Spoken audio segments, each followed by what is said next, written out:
Pour le moment, en effet, vous comprenez bien que je suis tenu aussi par une discrétion évidente pour ne pas nuire aux investigations et surtout pour ne pas porter préjudice à quiconque, que ce soit toute éventuelle personne susceptible d'être en cause. Mais plus encore, je songe à la famille de cet instituteur qui s'est donné la mort. Il y a tout un contexte qu'il faut déterminer avec plus de précision.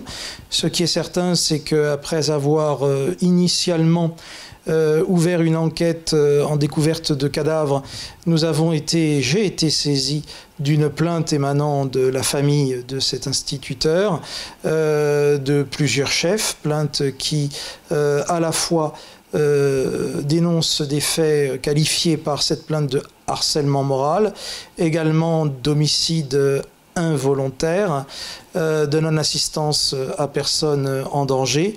Nous aviserons en fonction des éléments.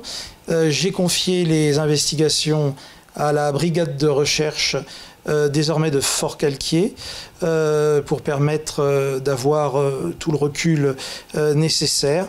Et en fonction de tous ces éléments, j'espère pouvoir apporter des réponses en particulier à la famille. Ce qui est certain, c'est qu'il y a eu de la part des services académiques du département une notification le 30 avril 2019 d'une décision qui a été portée à la connaissance de cet enseignant à l'occasion d'un entretien auquel il avait été convoqué par ses services académiques et que lors de la remise du document, semble-t-il, un copier-coller visait une autre affaire distincte et donc une prétendue mise en examen suivie d'un contrôle judiciaire, alors que l'instituteur dont nous parlons n'avait évidemment ni été mis en examen, ni a fortiori ne faisait l'objet d'un contrôle judiciaire. Voilà.